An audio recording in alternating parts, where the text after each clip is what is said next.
Good day, listeners, and welcome back to Jezel's Talk, where we discuss what's happening in today's world. On today's episode, we have a very special guest, Devon Brown, and we will be discussing male and masculinity. Devon Brown, formerly known as Mr. Brown, is a private teacher that teaches a variety of subjects. Mr. Brown grew up in Norfolk, Kingston, with both parents and 9 siblings. Mr. Brown attended Kingston College, where he obtained 7 CXC subjects and 5 CAPE subjects. Good day, Mr. Brown, and thanks again for joining us. Hello, Jezel, and thank you for having me. Right. So, can you tell us a bit about your upbringing and family background and how they have influenced your understanding of masculinity and manhood? Alright, in my upbringing, in my family, I grew up with 9 siblings where we all had to share and go to school. A father figure, he do all the working and take care of the home, and mother mostly he do all the working and provide for the home, and my mother take care of the home by cooking and cleaning. All right, thank you. So do you think that growing up in a family like that has influenced how you are today as a man? Yes, because I learned a lot going into society. I learned how to share and how to communicate. Because I had 9 siblings, I had to share everything I had with them. I had to learn how to communicate, as we didn't have any problems in the home. All right, thank you. So in your opinion, what are some of the key characteristics of a real man in the Caribbean culture? So what makes a man real? What is classified as a real man?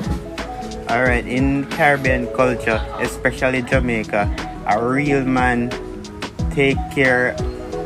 The ladies always emphasize on real man taking care of their children. Okay. So a real man take care of their home and make sure their family are alright, their children go to school, and a real man treat women properly.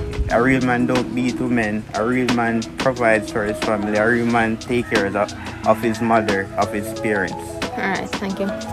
Nice characteristic. So how have you navigate and balance traditional gender roles and expectation in the Caribbean with your own personal beliefs and values?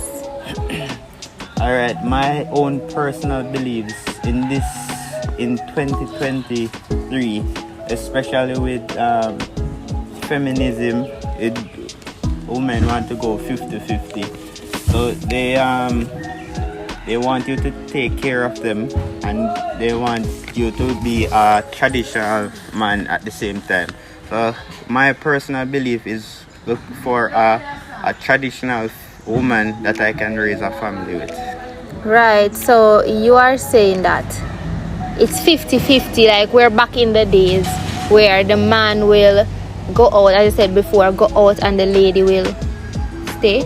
No, back in the day it was traditional, not 50-50. Back in the day, the man will go to like farm or go to work to take care of his family, while the lady stay home and take care of the household, take care of the children.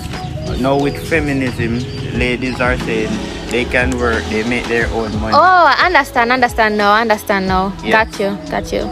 So can you speak to any pressure or challenges you have faced as a man in the Caribbean, whether it may be societal, cultural, or familial? Alright, in Jamaica, nothing really pressure me. The only pressure I have from my peers are, as I turn an adult, they're asking about where are children at. They said you should have children from a young.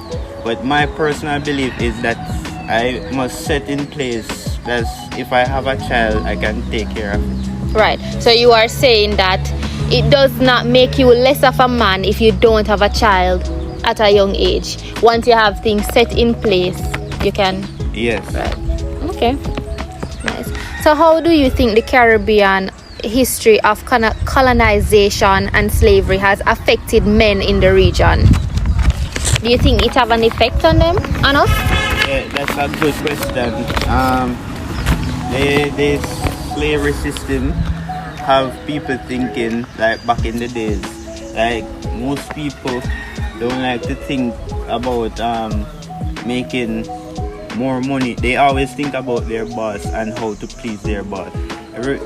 My personal belief is try to make as much money for myself and have a business that I don't have to depend on my employer. So, how do you think the Caribbean's cultural diversity affects the way masculinity is perceived and performed? That's a good question. Caribbean diversity. Different Caribbean culture, different Caribbean countries have different perspective on masculinity, but they all add up to the same. Most of them have similar values. So most of them expect a man to take care of his family and take care of his woman, take care of his parents, and so most of them all have the same values, but they just have little minor differences. Alright, so you're saying that it doesn't matter where in the Caribbean, what Caribbean culture, Caribbean country you are from, there are some similarities in masculinity. Yes, because back in the day, most Caribbean countries will have the traditional gender roles where the man go to work and the woman stay home and take care of the children. My parents have nine children, 10, I'm including 10 children. So you know that most of the time when my mother is pregnant, my father is out working to take care of his family. Alright, so can you talk about any initiatives or projects you have undertaken that aim to promote healthy and positive expressions of masculinity in the Caribbean? If you ever heard about the Red Pill movement, I've been listening to podcasts such as this one to learn more about being a traditional masculine man. That most males don't learn from their father because they don't have a father figure in the home. So podcasts such as this one can help you learn and have a different perspective on how you can move forward. Alright. So, how do you think the Caribbean men can support and empower each other to break free from limiting stereotypes and expectations? Stereotypes and expectations. Most people always have this saying that black people don't want to see other black people strive. If it's a white person, they are willing to help them out. But if it's a black person, Yeah, I've heard that before. you should always try to help a neighbor if you see a neighbor want help, or even your neighbor's children. If they don't have, you can always give a helping hand. So you're saying a way to empower and grow the black Caribbean is to help each other. Yes. Right. So similar question. How do you think Caribbean men can navigate and balance the expectation of masculinity in the Caribbean with the exceptions and reality of living in the diaspora? Can balance it by teaching their children, because if you have a father figure in the home, the father can be in the home but the child not learning anything from their father. So it's not the amount of time you spend with them, but it's the effect you have on them when you're around your children. If you teach them, right now in most school system, like the school I'm in, children don't respect, especially males, they don't respect teachers and stuff. If they have a good father teaching them, I think that wouldn't be the case. Right, so it's about teaching, learning, and accepting. I Yeah. got you. So, in your opinion, what roles do Caribbean men play in shaping the future of the Caribbean, and what kind of future would you like to see for Caribbean men? As I stated earlier, I like the traditional where the man take care of the family. If more men are stepping up and teaching their young children, especially the boys, to take care of their girls and take care of their mothers and society, I think we'll have a better society. All right.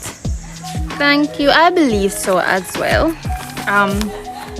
That's all for today, guys. Catch us next time on Jezel's Talk, where we'll be hearing from the ladies this time. Special guest would be Sharon Campbell. Thanks again, Mr. Brown, for being a part of today's episode. It was lovely having you, and I hope we can meet again to discuss other pressing issues in the world. Yes, and thank you for having me. I look forward to it.